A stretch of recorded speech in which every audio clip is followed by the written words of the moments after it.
నియోజకవర్గాల పునర్విభజనలో SC reserve నియోజకవర్గంగా మారింది వేమూరు. ఒకప్పుడు గుంటూరు జిల్లాలో భాగంగా ఉన్న వేమూరు జిల్లాల పునర్వ్యవస్థీకరణలో బాపట్ల జిల్లాకు మారింది. సిట్టింగ్ ఎమ్మెల్యేగా ఉన్న మేరుగ నాగార్జున జగన్ కేబినెట్ లో మంత్రిగా ఉన్నారు. అభ్యర్థుల మార్పులో భాగంగా మేరుగ నాగార్జునను సంతనూతలపాడు నియోజకవర్గానికి పంపించి ఈ ఎన్నికల్లో వరికోటి అశోక్ కుమార్ ను వైసీపీ అభ్యర్థిగా నిలిపింది. మొన్నటి వరకు వరికోటి అశోక్ కుమార్ జిల్లాలోని కొండపి నియోజకవర్గం వైసీపీ ఇన్ఛార్జ్ గా ఉన్నారు. ఆయనపై వ్యతిరేకత కారణంగా మంత్రి ఆదిమూలపు సురేష్ ను కొండపి పంపించి అక్కడి నుంచి అశోక్ బాబును వేమూరుకు తీసుకువచ్చింది వైసీపీ అధిష్టానం. అశోక్ బాబు 2010 నుంచి 2018 వరకు పల్నాడు జిల్లా పిడుగురాళ్లలో రియల్ ఎస్టేట్ వ్యాపారం చేశారు. అశోక్ బాబు టీడీపీ కోవట్టుగా పనిచేస్తున్నారని కొండపి వైసీపీ నేతలు ఆరోపించడంతో ఆయనకు నిరసన సెగ తగిలింది. మరోవైపు పిడుగురాళ్ల ప్రజలు తమ దగ్గర ఆర్థిక లావాదేవీలు జరిపి అశోక్ బాబు డబ్బులు ఎగ్గొట్టారంటూ కరపత్రాలు పంచారు. టీడీపీ పాతకాపు నక్క ఆనంద్ బాబును ఈ ఎన్నికల్లో అభ్యర్థిగా నిలిపింది. 2009, 2014 ఎన్నికల్లో వేమూరు నుంచి ఆనంద్ బాబు వరుసగా విజయం సాధించారు. 2014లో చంద్రబాబు మంత్రివర్గంలో ఎస్సీ ఎస్టీ సంక్షేమ శాఖ మంత్రిగా పనిచేశారు. 2009, 2014 ఎన్నికల్లో వరుసగా నక్క ఆనంద్ బాబుపై పోటీ చేసి మేరుగ నాగార్జున ఓడిపోయారు. 2009 ఎన్నికలకు ముందు వేమూరు జనరల్ నియోజకవర్గంగా ఉండేది. 1952లో మొదటిసారి ఇక్కడ ఎన్నికలు జరిగినప్పుడు ఇది అమర్తలూరు నియోజకవర్గంగా ఉండేది. తొలి ఎన్నికల్లో ఇక్కడ నుంచి కమ్యూనిస్టు అభ్యర్థి విజయం సాధించారు. 1955లో ఇది వేమూరు నియోజకవర్గంగా మారింది. వేమూరు నియోజకవర్గానికి ఘనమైన చరిత్ర ఉంది. 1983లో టీడీపీ ఆవిర్భావం జరిగిన తరువాత మొదటి ఎన్నికల్లో నాదెండ్ల భాస్కర్ రావు ఇక్కడి నుంచి గెలిచారు. తర్వాత నాదెండ్ల భాస్కర్ రావు ఏపీ ముఖ్యమంత్రిగా పనిచేశారు.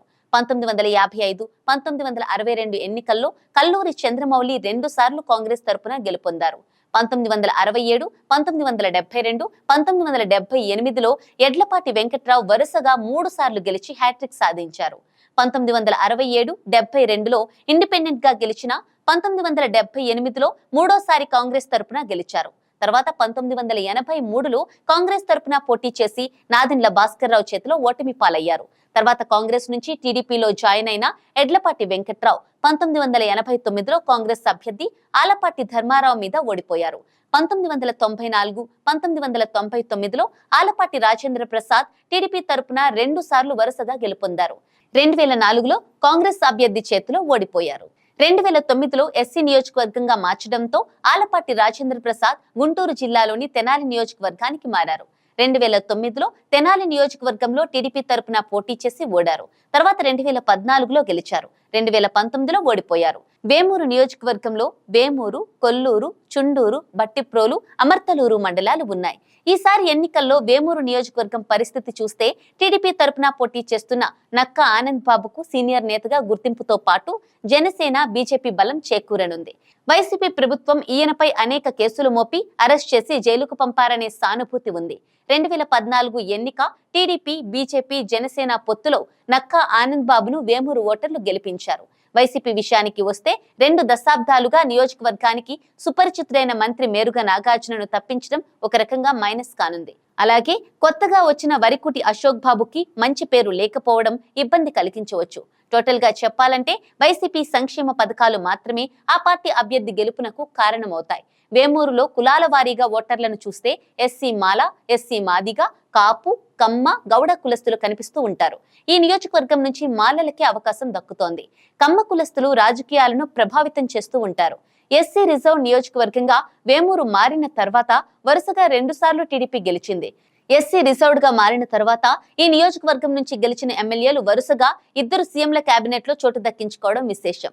ఈ నియోజకవర్గం రిజర్వ్డ్ గా మారక ముందు జరిగిన 12 ఎన్నికల్లో 11 సార్లు కమ్మ కులస్తులే గెలిచారు. 2004లో కాపు కులస్తుడు సతీష్ పాల్ ఇక్కడి నుంచి విజయాన్ని అందుకున్నారు. ఈ నియోజకవర్గం నుంచి 3 సార్లు గెలిచిన ఎడ్లపాటి వెంకటరావు, 2 సార్లు గెలిచిన కల్లూరి చంద్రమౌళి, ఆలపాటి రాజేంద్ర ప్రసాద్, 1 సారి గెలిచిన ఆలపాటి ధర్మారావు మంత్రులుగా పనిచేశారు. వీళ్ళందరూ కమ్మ కులస్తులే. 2019లో ఇక్కడి నుంచి జనసేన అభ్యర్థికి 8% ఓట్లొచ్చాయి. 2009లో ప్రజారాజ్యం పార్టీ తరపున పోటీ చేసిన కత్తి పద్మారావుకు 16% ఓట్లు లభించాయి.